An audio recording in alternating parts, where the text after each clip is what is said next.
Welcome back to Cricket Aviation. My name is Jim Payne, and in this video we are going to build a rudder assembly for a CriCri. In fact, if you watch the video, you'll actually get to see me make two rudder assemblies. There's a couple difficult to make pieces on the rudder that require a lathe. Both the top and the bottom end caps on the rudder need to be machined out of a solid billet 2.5 inch piece of 2024 T3 aluminum. There's also mounting pins on the top and the bottom that have to be machined on a lathe out of steel, and they actually need to be threaded. The other thing that's a little bit difficult to make is to bend this bracket that goes on the bottom, so I'll show you the easiest way to do that. I did have to make a jig to be able to bend that, and then I'll show you how to modify the method that's in the plans on bending the skin for the rudder. I tried to use the methods mentioned in the manual and I could not get it to work. In fact, this is the third skin that I bent for this rudder assembly, but it ended up coming out perfect, so I'm very happy with how it turned out. So remember to check out the links in the description for Facebook and Instagram, and please like the video and subscribe to the channel to get notifications when I post new videos. So stick around and we'll build a couple rudders. Yes, I'm building the world's smallest twin-engine airplane.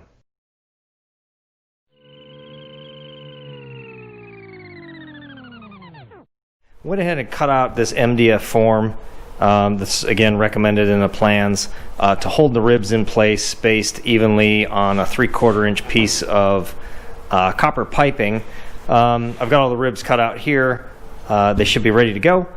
I also have an 1.25 inch wooden dowel, and we're going to use that to shape the radius into the rudder skin, which I have already cut out here, and I've already pre-drilled all the holes for the caps, the aluminum caps, plates that go on the ends, and also the holes that are for the safety rivets that go in the ends of that. So I've got pretty much everything ready. I'm going to go ahead and put the ribs on here and get this frame all set up. There's form all set up to hold the ribs, and I think what I'm going to do after that is go ahead and anodyne the one side of the skin, the inside. I picked up one of these at the home store. This is actually a pan for a washing machine that you'd put underneath the washing machine, and it's got an actual drain in it that's supposed to drain down the plumbing. I left the drain out and just taped over the hole, and I'll punch a hole in that tape and drain it into a bucket. The reason I didn't use the drain that was with it is it stuck up so high that it wasn't going to drain even half the pan anyway. So I'm just going to let this sit here a little bit longer and we'll be able to pull it out. I'm trying to go a little bit light on the anodyne since these are going to be bonded to at least the foam ribs. Figure it's not necessary to try and overdo it. What's nice is if you leave the plastic on one side, you can just stick it in the anodyne and only coat in one side of the panel, because obviously the exterior of the rudder I want to keep the shiny aluminum. So I just prepped this with Scotch-Brite and acetone and cleaned it up real well, and then just applied about 2.5 minutes of the diluted anodyne solution. So yeah, this looks good. We're going to see if we can set up a jig here to try and roll this thing into its proper shape. So I'm going to set that up and we'll see if we can bend this.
So I finished bending the rudder skin. I'm going to call this a fail. This did not work out very well for me at all. Couple things. Number one, trying to put that piece of metal in here and roll it around this bar using this piece of plywood is virtually impossible. There's too many things going on here.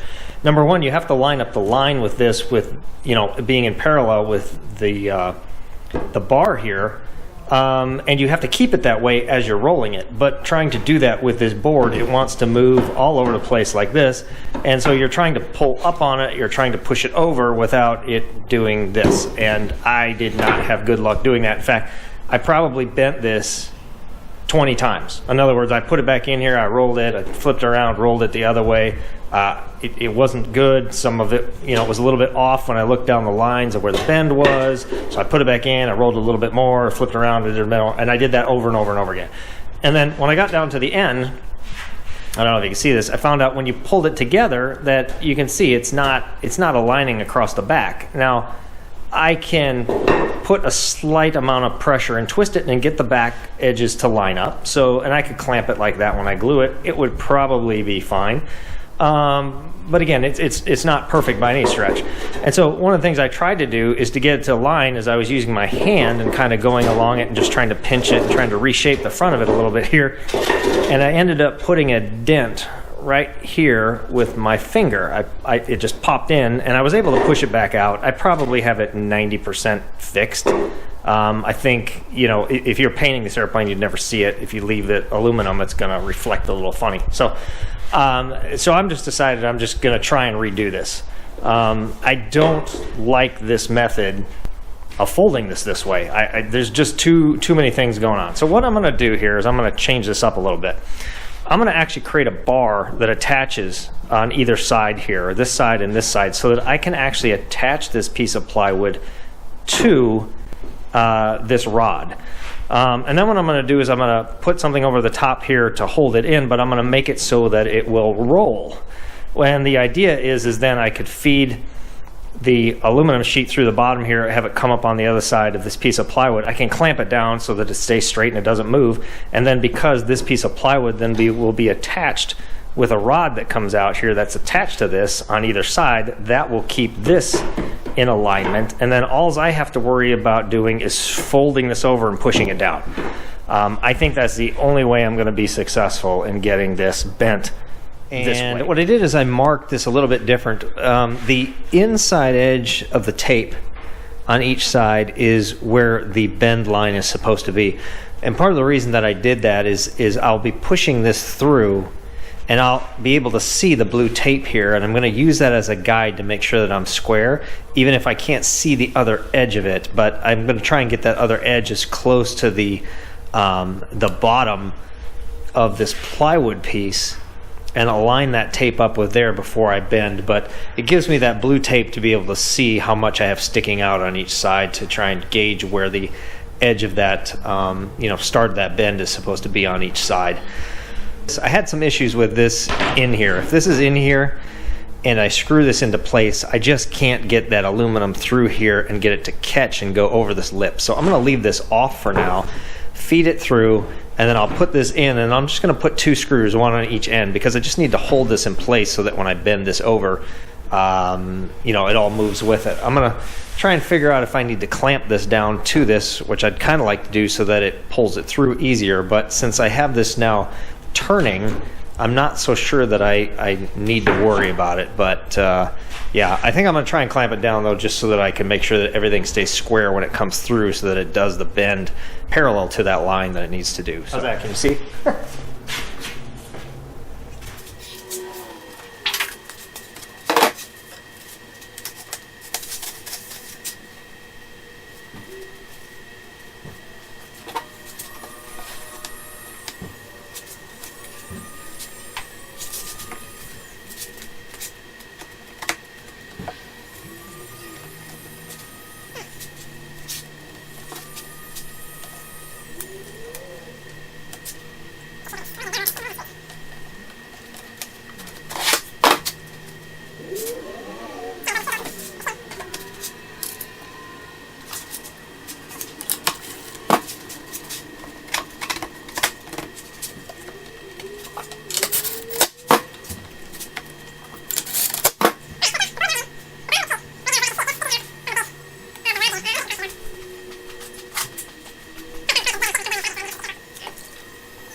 So I'm getting ready to glue the rudder skin onto the rudder ribs here with the form that we've made. This is turning out to be very frustrating, trying to make sure that that skin is going to get onto these ribs square. And there's several issues. Number one is that when I put this over the top and align it on there, it can rotate on these ribs, and I have to have this centered exactly on top of the ribs. I can't have it even rotated a tiny bit. The other thing is that the ribs themselves are supposed to be able to rotate and turn on this pipe that we have in here. And so I could have a situation where I get this on here straight, and I can tell by the holes that are drilled in the end if that hole is exactly straight up from the form on each end, so I can align that. But if the ribs get turned a little bit to one side as I'm clamping it down, that skin will not be in the center of these ribs. And the big issue with that is that the skin has to come together and align perfectly at the trailing edge, not only for my rivet holes to line up, but for the edge of the skin to line up.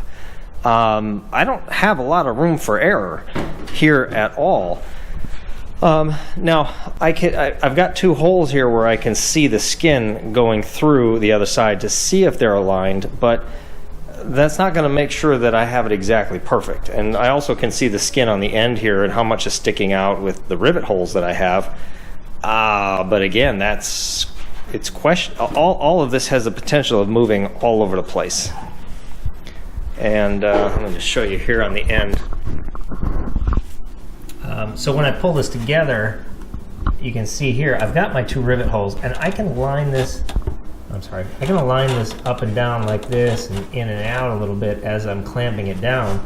But I also have to make sure that these ribs are not rotating anywhere and out of center on one side or the other, or otherwise I'm going to end up with this thing twisted. So yeah, this is not, I don't like how this is working out, just because there's too many places for error here. So I'm going to keep playing with this a little bit more, and I'm also, the plans showed, creating something like this. These are actually just pieces of PVC pipe, 4-inch PVC that I cut into strips and then cut a slot in it, and we're actually using these to clamp over the top between these two boards, so it acts like my fingers here and pulls this together. These actually seem to work pretty well. But it also appears that I do need some pressure down on this just to make sure that there's no gap when this comes together. Because if I pull this together, you can see there's actually a little gap on the top, but I can pull it down snug and it goes away. So I need to make sure that not only do I apply pressure down, but that I clamp it together, and that I make sure that it doesn't rotate. It's a lot of things to go wrong. So yeah, I'm going to keep doing some practice runs on this before I apply any glue, and I think what I'm going to do here in the bottom is actually draw a line on either side that's exactly parallel with each other, so that as I put the skin down on there, when I finally get done and get everything clamped together, I make sure that it isn't turned at all. And then hopefully I can see down here on the ribs that are sticking out to make sure that the rib isn't outside one side or the other. Because I certainly don't want this to not end up perfect on the trailing edge here. So again, I'm going to keep playing with this and see what I can do. Also, you have to be careful with these clamps. I was doing some trial testing and had this clamped around here, and when I pulled one end off, the other end came off, and I actually ended up putting 2 dents in this skin, which is really thin and fairly fragile. I was able to push them out, so I don't think they'll show in the end, but I did put 2 little tiny dents on the corners of one side. I did want to show you what I did on the trailing edge here. I ended up putting this in my large bending brake and just putting that little crease on the end, and what that's designed to do is create a flat spot, so that when these skins come together, we're going to rivet them with the safety rivets along the edge, and we want to have the little flat area to do that. So that was in the plans, to actually just bend that little lip on there It's literally just a degree, probably is all it is. The plans mentioned using some boards and actually kind of pressing a lip on the edge there, but that seemed to work just fine on my bending brake. So I've done that. The other thing I did is I taped these boards on the side here. These are supposed to be where these clamps that I made are going to, these split clamps that I just made out of PVC pipe, just to grab it and pull these two boards together. And I taped the boards on there. It was too hard to try and hold the boards and put the clamps on at the same time. So I taped those on there in the right spot where this is going to pull together. I originally tried to use larger boards here, thinking I would get a bigger flat area to press against the rib. The problem with these larger boards is that they don't twist. And, you know, this rudder's tapered from end to end, so the ribs on the end are angled more in than the ones on the other side. So you have to use a board that's thin enough that it'll twist as you put pressure on it to keep the ribs tight with the skin. And obviously these were just too stiff to be able to flex at all. So I started using some pine, like 1/4 inch boards that seem to work pretty well. They seem to want to stay straight enough, and I can evenly put pressure on it. So I'm going to keep fitting the skin on here and see if I can get this ready to glue.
Okay, I just finished clamping all of this down, and we're just going to let it sit and dry.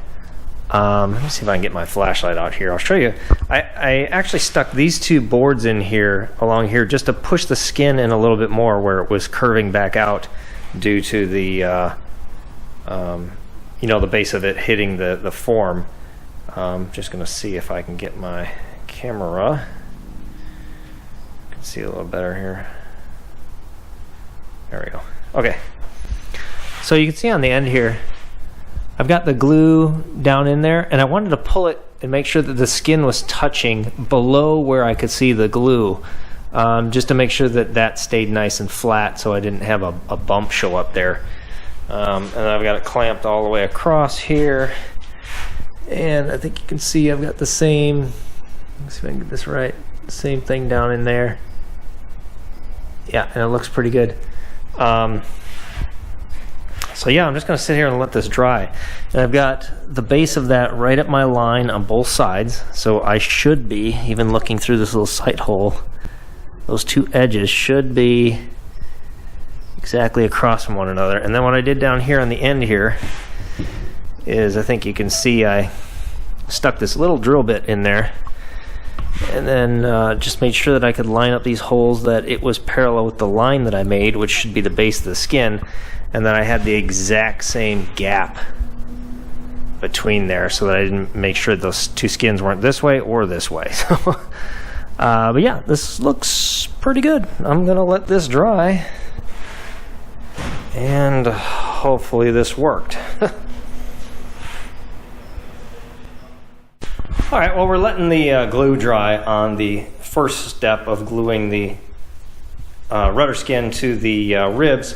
We're going to start working on the lathe here, and we're going to use this to cut out some of the end caps that go on either end of the elevator here. We actually have to lathe a circular disc that gets riveted to the ends of this end and this end down here. So I'm going to go ahead and cut a couple discs on my chop saw that I have, just to get these set to, you know, near the right size so that I can fit them in the lathe here, and we'll go ahead and see if we can cut those down. Two discs cut on my metal cutting chop saw here. That worked really well. I'm going to put these in the lathe and just clean up the two sides, get them squared up, and then we'll start shaping them to the right width and dimensions, and we also have to cut out the center of it, so that'll be fun.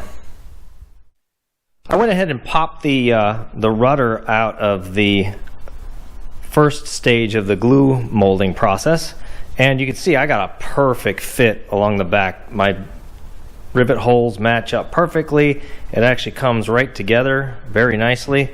That couldn't have worked out better. However, I have to make a new one. Yep, I have to make a new one. So I messed up on the top part of here on cutting this out. It was wrong in my initial drawing, and I cut it out wrong. So it turns out this cutout should have been about 8 millimeters higher. I started making the end plates that go into the end of the rudder, and I realized it wasn't going to fit in here because the rib was in the way. And then I went back to the drawings and checked it all out. Sure enough, all of my measurements are correct on everything here, except I put this cutout in here too low. So these are the type of mistakes I constantly find. If I haven't messed up the drawing, I've messed something up cutting it out. If I didn't mess anything up cutting it out, then I mess it up when I make it. So now, as you can see, I'm now making this basically, at least the skin, for the third time. Third time I'm going to do this. Ribs second time, but that'll be easy to cut out. But again, this is my frustration with building this airplane, is it's so easy to make mistakes. And in this case, it was a drawing mistake that I actually did months and months and months ago. This was something I probably drew 2 years ago. And I checked the outside measurements. I just didn't check the details of some of this stuff that was done on here. So I'm going to go ahead and quickly cut out some new ribs, set them up in the form. At least I know how to bend this skin properly. I'll cut out a new skin, and we'll start over. See how far I get today.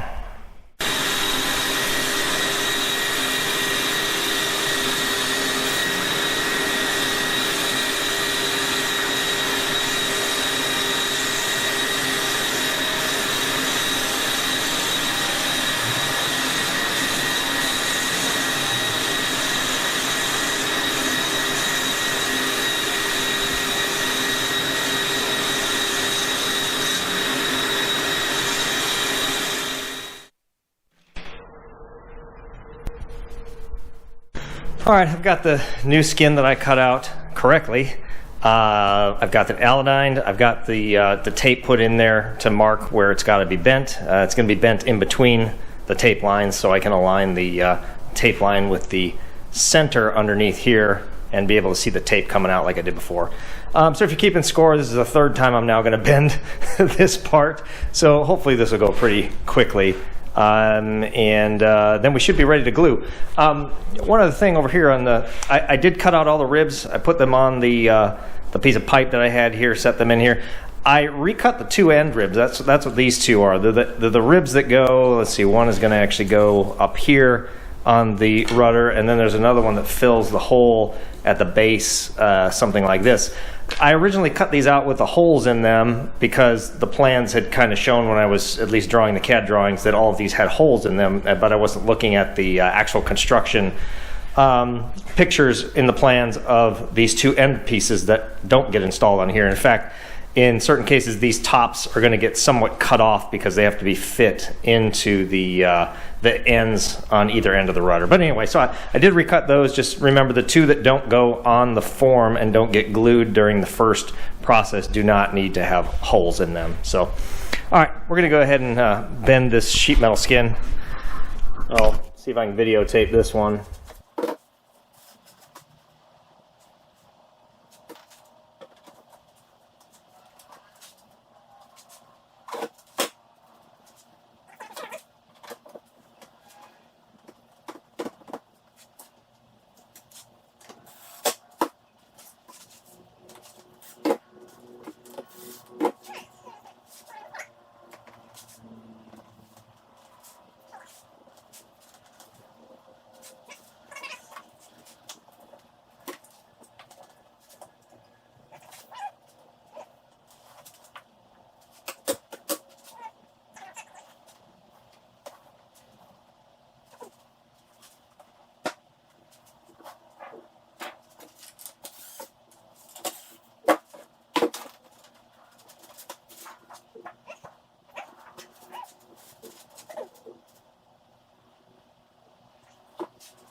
So you can probably see in the video here how that turns out from the first two bends. So now we have to go back and bend it again in the middle because wrapping it around the edges still leaves a flat spot down the center.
Actually conforms really well, so I'm not going to worry too much about it. I don't think with the spring back that I'm going to get it to pull any tighter anyway.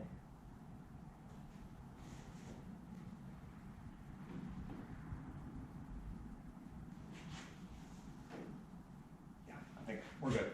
All right, so I'm making the end plates that go on the end of the rudder. This one here, they just pop in here and they get riveted around the outside. One of these is actually 15 millimeters tall, the other one's 12, so the 12 millimeter tall one goes on the top piece. This is actually the first thing I've ever made on a lathe. This bottom area is actually 4 millimeters thick from the inside here to the outside. I'm doing the modification that allows for a bearing to be put in these end plates. And I haven't figured out exactly how I'm going to do this yet, because the way this is designed is one of these caps is supposed to go at the bottom of the rudder. See if I can get this in there with one hand. Like so, it gets riveted into place. And then there's another one that's, supposed to fit up here at the top, down in that spot there. Anyway, I can't get it in with one hand. This is actually the rudder that I did that was wrong, so I'm still waiting for the other rudder that I have glued to dry. But what was supposed to happen, there's supposed to be a steel pin that you're supposed to make that mounts in the rear fuselage that holds the bottom of the rudder, and then there's supposed to be the bracket that we made that comes off the back of the horizontal tail that's supposed to come down, and a metal pin is supposed to go through the top. And of course, the issue with using a metal pin in an aluminum structure like this is that the aluminum will tend to wear out over time. You could end up with a loose fitting. So one of the things you can do is actually cut a larger hole here, a 14 millimeter hole, and put a 5 millimeter bearing in, just like the bearings that we used on the tail, on the horizontal tail and the vertical tail. But anyway, a spherical plane bearing in the top and the bottom, and then using a pin or a bolt that goes through that. The trick is trying to figure out, is there a way to get a nut on the back side of this so that you can actually clamp the spherical bearing so that the spherical bearing turns, and that the bolt that goes through the hole of the spherical bearing doesn't turn in there. So I'm trying to figure out the combination of what I'm going to do on the top and the bottom to get a bearing and a pin and get things all locked and screwed together so that I make sure that the bearing spins and not the bolt or the pin that's going through it. And I'm actually thinking on the top here, what I'm going to do is put a bolt through here with a nut on the back, and then in the center between this and where it's threaded on the other end will be a keyed part that I can get a wrench on, so that I can hold this through the bearing, keep it from spinning, and then put a nut on the top of the horizontal tail to bolt this together as in one piece. Because once this is all put together, I won't be able to get to the back side, and so that's the concern about trying to figure out how to bolt something through a bearing and not have the bearing spin while you're trying to bolt the rest of it together. And I've got the same issue down here too, and then trying to figure out, well, what can I get to if I need to take the rudder off. On the top side here, the bracket that's on the back of the horizontal tail, hold on a second, and I haven't finished bending it. That's this bracket here that bolted across the top of the horizontal tail. That is supposed to get this end bent down and over so that it actually provides a pin that goes through this hole.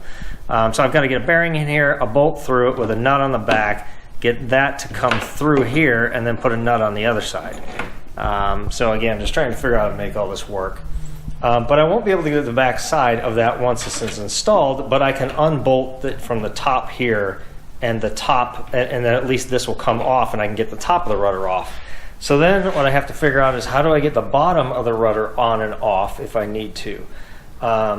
Because if I bolt this down through the fuselage bracket, what I could do is actually put the bearing in the fuselage bracket and instead of in this plate, and actually just put a pin with a nut on the back, and then have the pin coming out here. And then as long as I can get a wrench on this, or somehow prevent the bolt from spinning when I put the nut on and off on the back side of the bearing, I might be able to do that. And so anyway, I'm going to go play with this and try and figure out the best method of getting this to work between the bracket that goes in the top, bracket that goes in the bottom, so I can get the rudder back off once this is all made and installed on the airplane. The other things I'm going to do to finish these is these actually get cut off square. About a third of it ends up going away, so that the only part that's remaining is the part that gets riveted here and then gets cut straight across the back. So I'm going to cut both of these that way. And then the other thing that bolts to the bottom one is the flight control attachment for the rudder controls mount to this on the bottom. So there's a bracket that has to be bent and put on here, and then there's 4 bolt holes that have to be put in here. Actually, 2 of the holes are for recessed 1/8" rivets, and then the other 2 holes are supposed to be for a 4 millimeter bolt, which is actually a number 8 bolt. So I'm going to get those drilled and get these cut off also, so that they are ready to fit in here. And then I'll at the same time try and figure out exactly what I'm going to do with the bearing placement and the things that need to go in here to finish this off. All right, I just pulled the rudder out of the form that we had it in for gluing the first stage. This one turned out absolutely perfect. You can see the trailing edge here is just coming together. All of my rivet holes for my security rivets that go on the end there actually line up perfectly. The edge is perfect. This could not have turned out better. So I am thrilled with this second attempt. I also don't have a single dent in this yet. I was able to bend these tabs over when I rolled it properly, so I didn't get a dent or anything I had to take out of there. It actually turned out just perfect. So I'm going to keep working on the end caps that go on either end, and we'll also set this up, and we'll glue the bottom half, which is the, I don't know if you see down in there, the last half of these ribs that have to be glued, along with the trailing edge. And what I'm going to do is I'm going to sand inside, or Scotch-Brite inside between these two metal layers that are going to be glued together here at the trailing edge to get these rivets, because I do want a metal-to-metal contact with the epoxy glue on the ends there. And we'll just actually separate, I don't know if I can do this with one hand, but we can actually separate this at the end here, and we'll put glue on those end ribs that you see down there, and then we'll get this all clamped together and glued in a straight line. So I'm going to try and have this glued by the end of the day, so we can keep working on finishing it up. So I finished a couple more steps on the end caps that go on the rudder here. So this is the one that goes on the bottom. This is the one I'm going to put a 5mm bearing into. So what I think I'm going to do is finish this one up. I'm sorry, this is the one that goes on the top. So what I'm going to do is put this in place, and I'm going to drill the holes. And you can see I've got the holes already in the skin of where those are supposed to be drilled through to this plate for riveting it in place. And I'm going to go ahead and drill all those holes. I am then going to allodyne this and glue the bearing in place, and then spot stamp it around the outside so it's permanently installed. And then this plate will basically be done. The lower plate here, I have to drill this hole a little bit bigger. I'm not putting a bearing in this one, but I do need to put a 5mm hole in this for the post that's going to come through. And then I also have to drill 4 other holes in this for mounting the control horn for the rudder.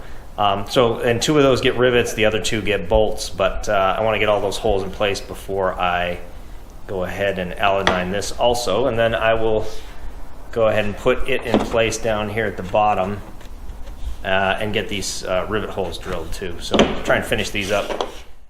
So I finished drilling these end plates for the rudder. This is the one that goes on the bottom on that end. This is the one that goes on the top here. So I placed those in there, drilled the holes. I got my bearing hole ready to go. So I'll next spot stamp that bearing in place on this one. This is the one that gets the rudder horn bracket that goes on the bottom, and this is one that's getting a pin coming out because I'm going to put the bearing on the lower half on the fitting that this attaches to. So yeah, so these are pretty much ready. Like I said, I'll put the bearing in this one, but now what I'm going to do before I leave here today is I'm going to glue this trailing edge here.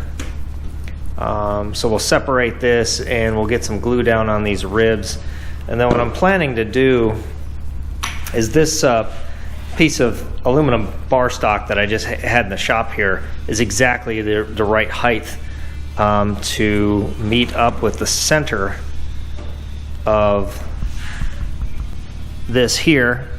And so what I'm going to do is just get everything glued, and then I'm going to set this metal bar on top of here once this is glued, and I'll just clamp it on either end. This actually weighs it enough to keep this completely flat, so I'm not too concerned about this not staying perfectly flat and straight, which is all we're worried about, is to make sure that this glue joint here at the end is completely flat and completely straight.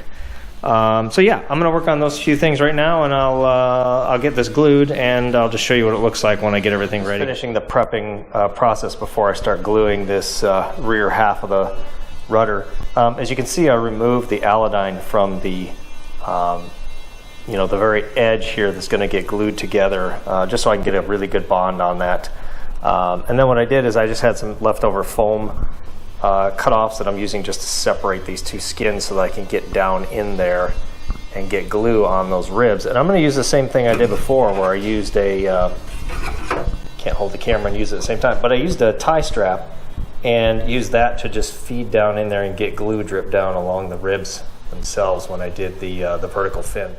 So I pulled the rudder out after gluing the rear half and the trailing edge of the rudder. This came out absolutely perfect. So perfectly straight, everything lines up. I can even see through the glue that filled the rivet holes that were pre-drilled that those are lined up. So I'm going to drill out the 5 trailing edge rivet holes and go ahead and put in those security rivets. Yesterday before I left, I spot stamped the bearing in place in this top plate. So that one's pretty much ready to go. And then what I'm going to work on next is the rudder horn bracket that mounts on this lower cap. And I'm going to show you that on the computer because this is a crazy piece. So this is what it looks like right here. You can see the drawings. In fact, the designer didn't even give me the dimensions or any of this to cut this out with the CNC machine. So I have the basic, design here, and I know where the holes are going to be. So what I'm going to do is I'm just going to make an oversized rectangular piece and cut this out on the CNC, and I'll go ahead and pre-drill the 5 holes here that go in the bottom of it so I know exactly where the center of it is. And then I'll just go through and try and bend the 2 sides up. They got to be both bent at an angle this way, and then I'll try and bend these ends over at the top. This part here that you see that have the nut plates on it. And again, those have to be bent at an angle also. So I know I'm going to be doing this more than once, so I'm not going to do too much work in preparing the shape of this other than getting in a rectangle, see if I can bend it, and then I'll go back and reshape it and put this curve in here, put this curve in here, and just clean it up when I'm done. But I think that's going to be easier than trying to do this in one step as far as cutting it out and bending it, because this is going to be a mess, I can already tell. All right, so I'm going to cut that part out and we'll see what it looks like when we... Okay, so there's only one way I've figured out to make this rudder horn bracket that goes at the base of the rudder. I tried a couple different ways and nothing seemed to work very well. So I'm going to go ahead and mark this piece. This is the piece I cut out on the CNC. I'm going to mark the bends on either side that need to happen. I can bend those 2 initial bends in my vise. That doesn't seem to be a problem. To bend the next edges around is where it's impossible to fit it, clamp it, put it in anything to actually get those last bends to come around inside. So what I decided to do is I thought I'd just make a part that fit inside of this and actually just bend this all around to make it fit. The problem is that these are opposing angles as far as the angles up and down and side to side. So if I were to actually put this in there as one piece, bend everything around, I wouldn't be able to get this part out. It would be locked in there. So what I did is I took that and cut it in half and created 2 parts. And so what I'm going to do is do the initial bend in the vise up so that I have a U shape. And then what I'm going to do is put one of these on one side and clamp it to that side that's bent up and pound the other side down around the top to get the inside angle. And then I'll do the same thing on the other side. I'll take that angle that's bent up, clamp this to it, and then bend it back around this. The only way I've seen, it's the only way I think I can actually get this to work. So I'm going to do this now, attempting this with the second piece that I have here. I think it'll work, but we'll see how it comes out. Okay, so I did the first bend on the vise. So this turned out pretty good. I've got exactly 51 millimeters across the front or across the back, I should say, 58 on the other side. So I'm within a ½ millimeter. It's not bad at all. So now what we're going to do is we're going to take this and they're going to clamp that in here like so. Oops, like so. And then what I'll do is I'll bend the top over that. So I'm going to clamp it side to side where my fingers are and then bend the top piece down. And I'll do that for each side, and this should come out pretty good. We'll see. Okay, so where I left off in the last clip I did was we were trying to figure out how to bend this. I was able to successfully bend this. I went ahead and finished it. This took an entire 8-hour day to work on to get to this point. This was not an easy task as far as getting this bent and getting all the holes drilled into it, getting everything in the right position. So what I was able to do was use these parts here to do a two-stage bending process. So I bent the legs up here on either side, and then I was able to essentially slip this in here like this and clamp it on the side like so, and then bend these ends over. And then once that was done, of course I had to trim all of this off, shape all of this around here. I had to mark and position where these nut plates go in here. And what this does is this mounts on the bottom of the rudder. This is actually the plate that goes on the bottom of the rudder, and what connects here is the bell crank control that mounts across here with two bearings on it that allow you to turn the rudder. And then this ends up going like this. That's the front of the rudder, upside down. Obviously this attaches here like this, and then there's a part that goes across here with two bearings on it that attach to the flight controls for the rudder pedals. So that's what this is. This is probably the single part that's taken me the longest to make so far on everything that I have done. But it turned out good. I'm happy with it, and I will keep those in case I need those again someday. I still have to finish the hole that's in the center, because that's where the pin mounts through here. It's supposed to go through this plate and into a fitting or into a bearing on the rear fuselage, and that's what I'm going to work on next, is to work on this pin that fits through here. And what I talked about earlier, I think, is that I'm going to put a nut on the backside of that pin here. That pin's going to come through here, and then I'm going to cut this out with it keyed, so that when I put this on here and that post comes out of here, it's going to be keyed so it can't turn in this plate here. And that'll allow me to lock it in place so that when I put a nut on the back, it'll be held in there. And then when this post goes through the bearing in the fuselage and I put a nut on that and tighten that nut, this whole assembly won't spin. That's what I was trying to prevent it from doing by keying it in the center, so the nuts on either side could be turned without the post itself spinning or each nut on the end spinning. So that's what I'm going to work on next. I do have to use a lathe to actually cut this piece, this post that goes through here, and thread it on both sides. That's going to be interesting to do. I haven't cut threads on the lathe before, so we're going to we're going to work on that and see how that goes. I'm going to make that post out of 4130 alloy steel, and so we'll see how my mini lathe does with cutting these metric threads that need to be put on there that are for a 5mm bolt. For all the bolting that I'm doing on the CriCri, such as these two bolts here that go through, I'm using the aircraft equivalent imperial measurement bolts. So this is a number 8 bolt that's going to go through these two holes here. What was specified in the plans is a 4mm bolt. Now it does recommend to the plans, if you're able to convert over to aircraft quality hardware, go ahead and do it. So that's what we're doing with everything we can.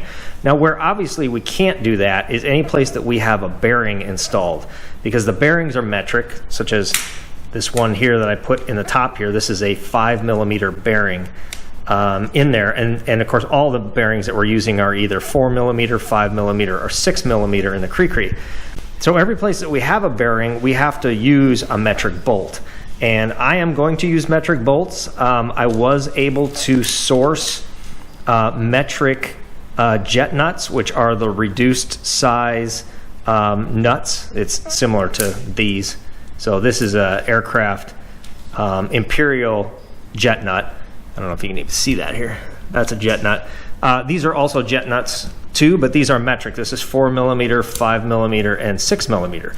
So with this post coming through, I am going to use the 5mm jet nuts that I have to install on either end of that. And I'll be using these jet nuts for all of the bearings in the CriCri. Wherever there's a bolt that has to go through that requires a nut on the other side with a bearing in the middle, I will be using those. These 4mm ones, these are tiny. These are similar in size to these here, but these are actually going to be used on all of the flapper-on fittings that go on the wings. There's 8 of them. There's 8 4mm bearings, and so I just bought 8 nuts. These are not cheap at all.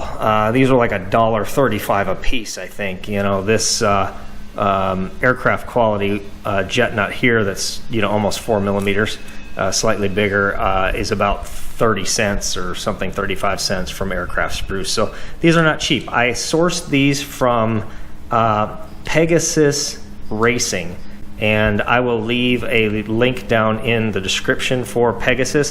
This is the only place that I could find aircraft quality metric jet nuts, which they are available, so that's what I'm going to use. So one of the things I thought I would do as part of the rudder video is actually get the fitting that goes in the back of the vertical tail completed and get this bent into the proper shape and actually test fit the cap that goes on the top of the rudder, because that actually attaches to the end of this fitting here. But this fitting needs to be bent in 2 spots, actually 3 spots. It needs to be bent here, it needs to be bent here, and then it needs to be bent here. And what I was going to do is actually use this cap and fit it back in here before I even attach it to the rudder to make sure that I've bent that piece correctly, because that piece determines where the top of the rudder ends up.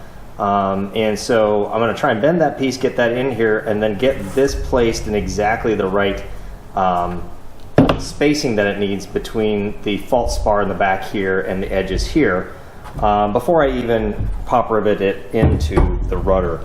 Now I tried to do that yesterday, and I broke it. This is that piece. It's supposed to look something like this. This actually has to be bent down about a 45-degree angle, and this needs to be bent back up so that it's parallel with the top here. So what I'm going to try and do now is I cut out another piece, but I'm going to attempt to do the annealing tempering process that's talked about in the manual.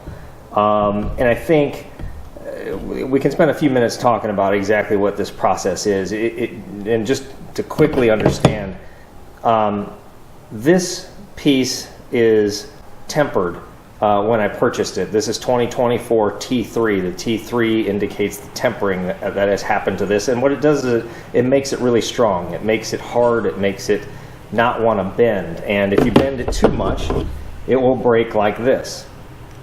But what we can do is we can soften this material by doing a process that's called annealing. And all annealing is that we're heating this up to 500 to 700 degrees, and we're then just allowing it to cool. And if we do that, we will have removed the tempering that was done on this material. It will make it malleable, and we'll be able to easily bend it into shape. The problem with doing that, of course, is that we then need to temper it again. It's not going to be in a state when it's annealed that we want to keep it in, because it's going to be too soft and pliable. And so then what you're supposed to do is heat the part again, and then you quench it by cooling it quickly in water, for example, to get this to cool very rapidly. And what it will do is it will re-temper this part. Now, that process is fairly complicated, and what we're able to do, according to the manual, is do what they call an amateur temper. And so what we're going to do is only do the tempering process to this piece of metal. We're going to heat it up between 500 and 700 degrees, and we're going to quench it by putting in water.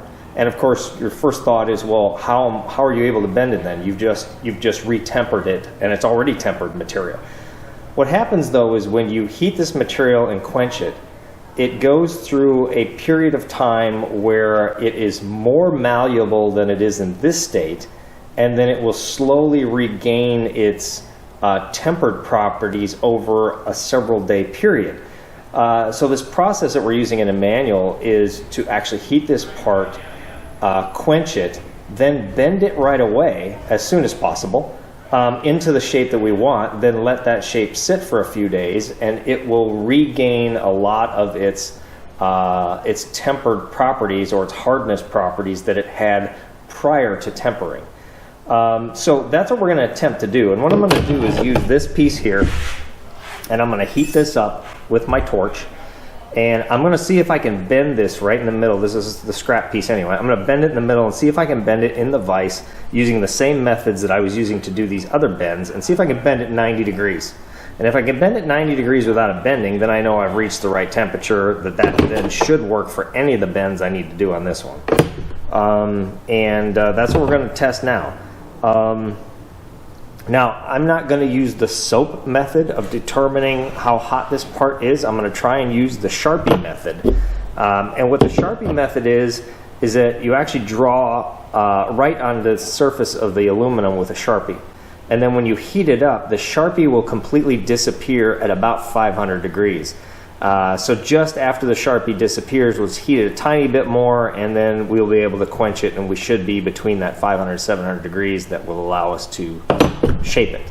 The soap method did exactly the same thing. It's just you rub this with a special type of soap, and you would heat this part, and then you'd look for the discoloration in the soap. It would turn yellow soap, and then it would turn to brown, and then it would turn to black, and depending on the color, you knew what the temperature was. Getting that soap, because it specified a specific French type of soap, I wasn't sure I could even get the same kind to know if it was even working. And since I know the Sharpie method works, that's what we're going to try and do here. The other thing I did see somebody do on a video is that they also showed where you would see the color of the flame change when you reached a certain temperature also. So we're going to watch for that too. What it is this is going to be a blue flame coming out of here. It'll heat, it'll be blue, but then all of a sudden that flame will turn orange when it starts reflecting back off the part. And when it gets to that orange hue that we'll see on the torch, that should also be an indication that we're near the same temperature, and we don't want to go much higher than that, or this will melt. So again, we're going to play around with this. I haven't done this before, so I thought I'd take a video while I'm doing it, and yeah, we'll see how it goes. All right, so I'm going to set this up here. I'm going to get a pair of pliers to. All right, let's see what happens here. And I do have a bucket of water right here, so let's see.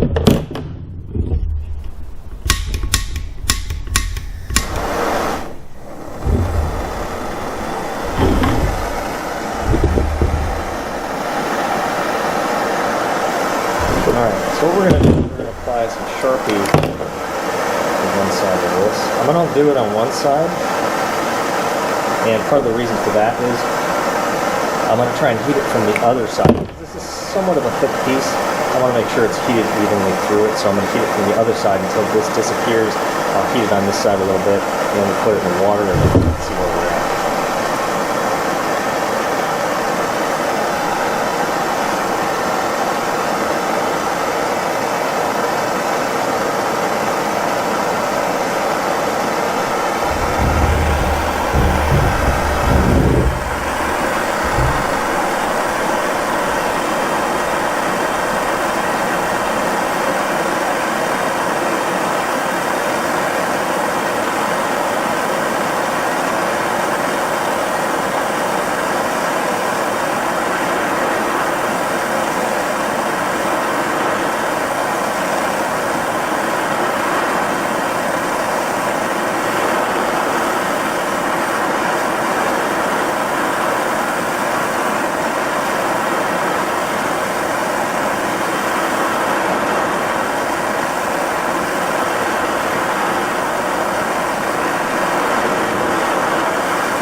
It's starting to get a little light.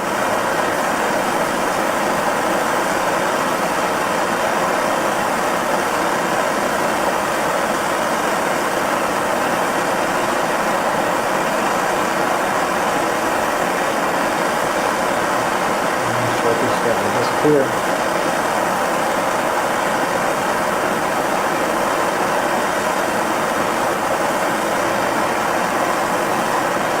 See, our flame is turning a little bit orange too.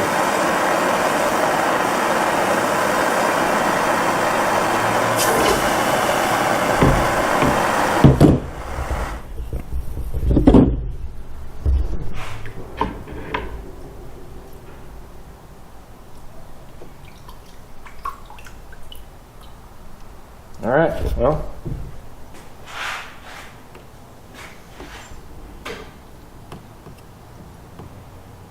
We did it. I'm going to take this over to the vise and see if I can bend it, and we'll see if it breaks. Okay, so I was able to bend that to 90 degrees, but I did crack it. There is a crack here. So I'm not sure. Obviously, I'm not going to be bending it that far, but it is disturbing to me that it actually still cracked. I thought I had enough of a radius there, but it is much more pliable. So the interesting thing is going to be there's a tight bend that needs to happen down here and a tight one that needs to happen here. I'm still concerned that this is actually going to work. Now I am also concerned too because it almost seems like I heated this tiny bit too much. I don't know if you can see it's kind of bubbled in a few spots. That's really concerning me because that makes me wonder if there's some fractures inside of that metal that were there from me trying to bend it before without heating it. Anyway, this is going to be interesting. I have no choice but to just try and do the same thing on this and just see if I can bend it. I don't have to do anything nearly this extreme, so we'll see how it goes. So I did take this part and I just hammered that other piece until it broke off again. And then I did another bend, not too far behind that. And that bend actually turned out pretty decent. It's more of a bend than I have to do to any of these on this piece here. So, I think I might be okay if I just heat this entire piece and just see what I can do. Since this is where I'm not sure how I'm supposed to actually handle this. I really only need to bend it from here back, 3 spots, here, here, and here. I can hold it at this end, but I don't know if I don't heat up the entire part the same amount and I quench it, am I weakening it? I don't really know, but from here back it doesn't need to be bent. This is just a straight piece. So I think I'm pretty safe if I just hold it on this end. I'll heat it from here back and then we'll quench it. Yeah, I don't know what else to do with that. All right, let's give that a try.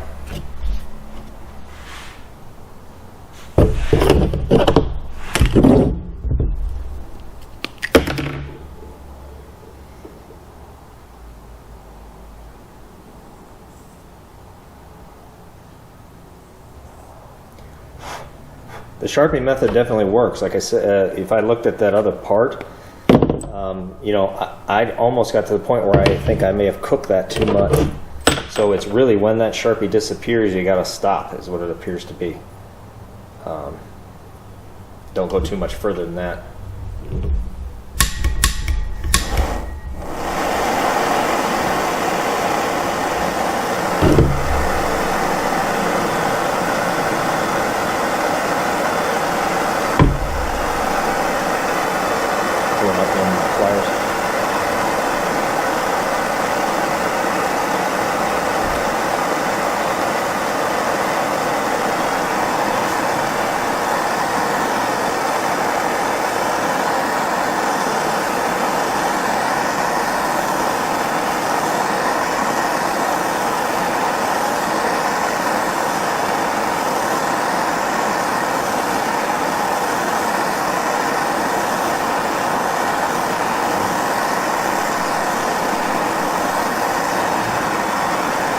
Sharpie isn't burning off the other side, which is what I wanted to see here.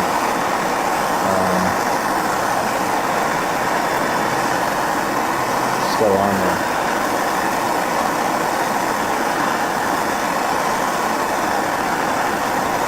And I can see that flame is very blue right now, but it definitely turned orange on that other part when I heated it up enough. I think, I know once you hit that point from the videos I've watched is that you're done at that point. If you go any more, you've cooked it too much. So it's gone on this side.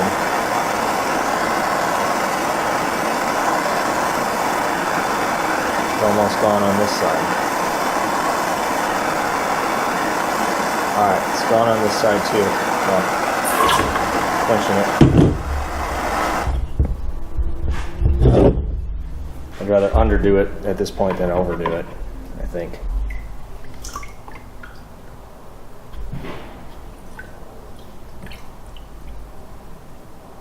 All right, I'm gonna see if I can get my bends out of this. Hopefully it won't break.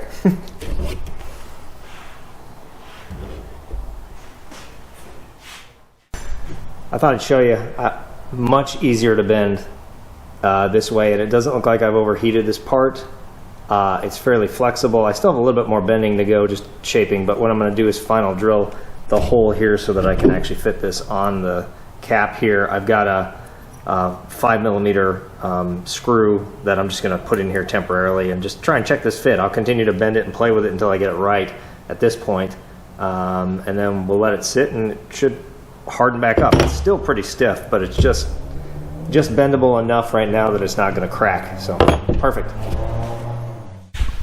Let me just show you how this is working right now. So I have this bracket in here, and just so you know, I'm just putting a bunch of washers underneath the head of the screw so that I can screw it in enough so that it starts to go into the nut on each side, but I don't want to screw these all the way in because I'll wear out the self-locking nuts that are built into here and also start wearing out the screws. So I just screw them in just enough to catch the threads on the nut and hold the part in place. But you can see I've got all three of the bends done here now, and then if you look down from here, you can see this should be virtually perpendicular to the skin here. So now what I'm going to do is I'm going to drill this hole out to the 5mm, and I've got a temporary bolt that I can put in through here. I'll attach this to here, and then I'll just check my clearance between the false spar and where the outside edge of this is and where the edges are, just to make sure I have this fitting bent straight, it's not crooked and it's not tilted in. And we're just going to finish fitting this all in here. That way I know that I can align this part and this part will be done. Now what we can do is actually the same thing down here at the bottom. So there's a fitting that mounts on the fuselage along here, gets bolted to here and then is bent out, and it gets the lower plate, rudder plate down here. And so what I'm going to do is I'm going to make that fitting also, and then I'm going to drill the holes here for it, and I'm just going to put a piece of 20,000 skin, just a scrap piece over the top of here, and bolt it to here so that I keep that fitting in the right spot. And what I can do is completely align and attach the rudder to this vertical fin before I ever install it on the airplane. And so that's what I'm trying to do right now, is just to make sure that I have all these fittings done, everything's fitting properly, and I've got the right distance between here and there, between these caps. Then I know once I finish the rudder and once I finish those brackets, I know everything's going to fit when I actually go to install this all on the airplane. So I'm going to keep working on the top one for now. I'm getting a little bit closer here. I'm supposed to have 2.5mm between the false spar back here and the edge of that rudder cap. And that's including the skin that is not on there, plus the 2mm gap that's supposed to be in there with the rudder. You can see it's tilting forward. I've got it tight on the back here, but there's a gap in the front, which means it isn't sitting flat. There's still more space underneath there. So what that means is I'm going to have to bend this a little bit more, and then I'll have to bend this a little bit more back this way, just to get this a little bit lower and into the rudder. So I'm going to finish bending that and keep going until I get this gap just right, and yeah, it should be good. 3. All right, so I'm calling this good enough. So I've got 2.5mm between the cap and the false spar back there. It looks great. I've got equal distance from here to the cap as I do from here to the cap. With the skin on it, should end up being about 2mm. So the rest of this is looking good. Now, this bolt that I have here going through and holding this fitting, this is just home store stainless bolt that I just purchased to temporarily hold this together. Do not build your airplane with Home Depot stainless steel hardware. So this is where I have to make that pin out of steel on the lathe that has threads on the bottom and threads on the top, so that we can unbolt this from the top of it while it stays bolted onto this fitting here, because we won't be able to, once this rudder is assembled, be able to get behind this to unscrew the nut back here. So that's why I have to make actually a post that's got threads on both ends. Yeah, we'll be doing that in another step down the road here. I've also got this perfectly, aligned at 90 degrees from that false spar, so that's how I know I've got the right amount of shims underneath there with 2.5 millimeters and that it's the right distance. So yeah, this looks great. Now I'm going to start working on the bottom fitting that holds the rudder on. I thought I'd show you what this lower rudder mount looks like. I just cut this out on the CNC machine. This is actually 1/4 inch thick 2024 aluminum. This has to have several processes done to it. Number one, this is thicker than it needs to be. So this is about 6 millimeter, a little bit more, maybe 6.5 millimeter thick. This only needs to be 5. So we're going to have to put this on the mill and actually tape, and actually knock down about a millimeter to 1.5 millimeters off of this to get it thinner. After that's done, it's got to be bent here, just past these mounting holes here. And then what we have to do is it has to be tapered. It has to be thinned all the way along this where it's flat, and then of course it's going to be bent down here. That has to be tapered down to, I think, 3 millimeters thick. I'll have to look at the plans to verify it. And then we got to taper the end here, and this gets all kinds of things that have to be done to it to shape it properly. So I'm just going to... All right, I finished working on the lower rudder bracket that's in the manual. So this is the one that was started out as 6.5 millimeters thick. I milled it down to 5 millimeters thick. Then I bent it, and it's supposed to get bent just behind these holes here in the top, on the bottom here. And then you have to put it back in the mill flat this way and mill this section down to 3.2 millimeters. And then you got to come over to the other end here and taper the end down to 2 millimeters. So this is actually kind of fun to make. It wasn't that difficult. Now, I can tell you this was the second time that I used that amateur tempering process that's in the manual. It works great. And I did this again with the Sharpie and just waited till the Sharpie marker disappeared. Perfect. I haven't had any problems with it, so it works great. Okay, so now what I want to do is I need to start drilling these holes out in here, and I want to get this fit in there so that I can test fit the lower rudder bracket that has to go on there. And this tiny little hole here in the middle, that's the mounting hole where this is supposed to get mounted like this on the bottom of the fin and the tail of the fuselage. Now I am going to put a bearing in here. That's what I decided to do with mine. I'm going to put a post that comes out of here that goes through a bearing that's in here, and then on the back side I'm going to put a nut on there, and I'm also going to see if I have space, but I'm going to try and put a retainer on the back of here, so that if this bearing for some reason were to pop out the bottom or vibrate, I'm going to actually have a retainer in here that prevents that bearing from coming out or moving out the bottom. I think it's just an added safety feature. And I'm going to kind of do what they did on we haven't gotten to this part yet, but on the fuselage, the rear fuselage, where we put those 2 straps in there that get that bell crank, they kind of do the same thing with a bearing on the top and the bottom, and they put a little retainer on there. I'm going to do the same thing here. The benefit of that is from underneath the fuselage, where I have that inspection panel that you can see through, I'll be able to see that bearing in there. I'll also be able to take the inspection panel off and lubricate and grease this bearing from underneath the airplane, and I wouldn't necessarily have to take the entire fin apart to do that, because if it was in here, I wouldn't be able to see it because it would be mounted above here in the tail. I really wouldn't have access to it. So I think this is the better way to go if you're going to put a bearing on the bottom.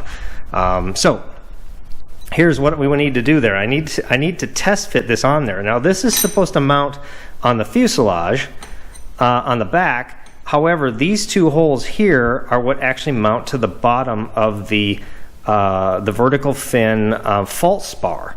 So I've got the fin here, and we set up the top bearing plate in here for the rudder, and then if we go down to the bottom, you'll see I actually had we'll call it a scrap piece of fuselage skin, upper fuselage skin. That was from a screw up that I did. I did something wrong on the CNC machine with the side panels, and I just decided to recut them all.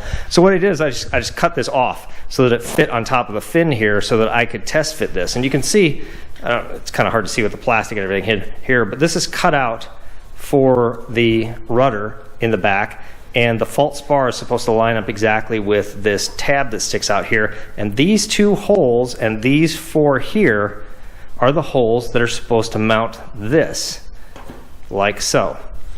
So this gets mounted in here, and our rudder attaches to that pinhole.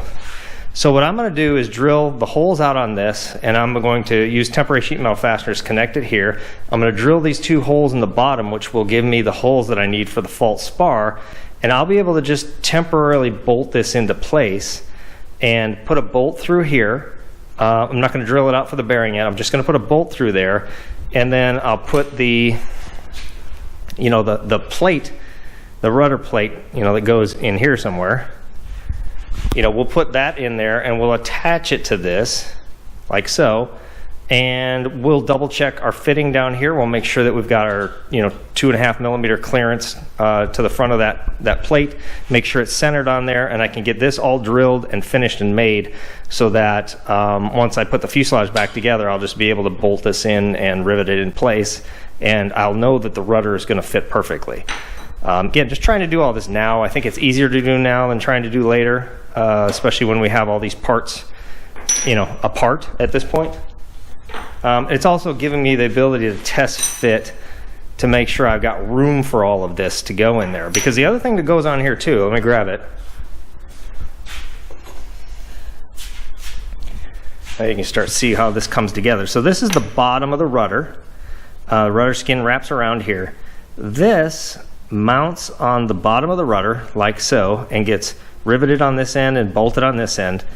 What's happening with this is, and no, this is backwards, so let me just, I'm sorry, well this is actually the right way.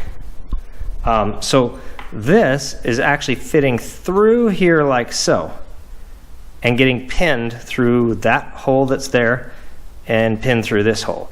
And then this is, the rudder is basically allowed to rotate on this pin here inside the fuselage, and that's how this is supposed to work. And this is supposed to be wide enough that this will pass through, so that if you unbolt the rudder from the bottom, you should be able to pull the rudder up and out without it catching on that fitting. So yeah, we're getting close on this. The good thing is all this seems to be able to fit. I just want to make sure that if this hole is centered on here and this is bolted to the rear fault spar, that it's the correct distance away, but I'm actually pretty sure it's going to be, because everything else is fitting exactly how it should. So I attached the fitting down here with temporary sheet metal fasteners. I bolted that lower plate in after I drilled the hole out here to 5 millimeters. Again, there's no bearing in there yet. I just wanted to make sure that that hole is centered with the spacing properly, and this doesn't need any adjustment at all. It's literally the 2.5 millimeters off from the fault spar. It's aligned perfectly. And then what I was able to do is now measure between the bearing plates. From here to the top of this one up here is supposed to be 654 millimeters. Now I'm actually about 657.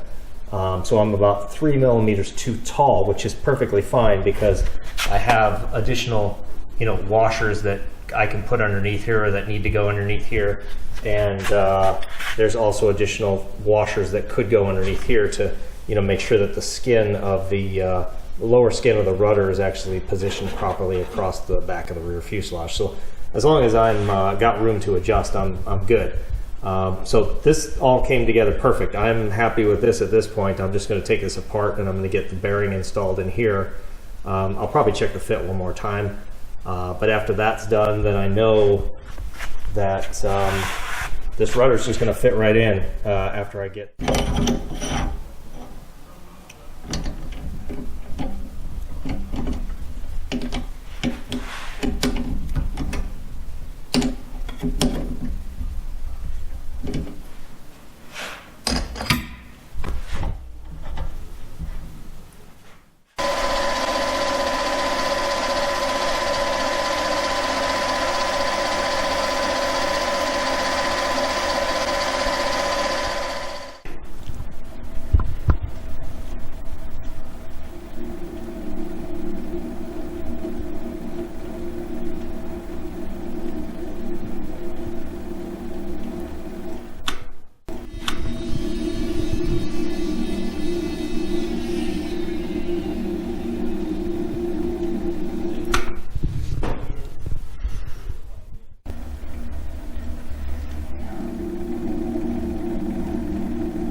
All right, so this is the first half of one of the threaded ends that I'm making for the pins for the rudder. I just cut the threads on this side. This is going to be the side that gets the bearing. That's why there's the flat surface between the ends of the threads and where the end of the rod is here. So what I'm going to do is I'm going to leave a 3mm basically full thickness washer or surface in between here, and then I'm going to do a thread on the other side here. That's what I'm going to work on next. So I got the other end trimmed down, so I've got about a 3mm lip on the edge here, and then I just cut a little relief in the end here so that when I start running the threads along here, I have a spot where I can continuously stop the cutter and retract it back. So I'm going to go ahead and cut the threads now just like I did on the other end.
I just finished gluing the plates in, so I glued and pop riveted this top plate here, and if we go to the other side here, I glued and riveted the bottom plate.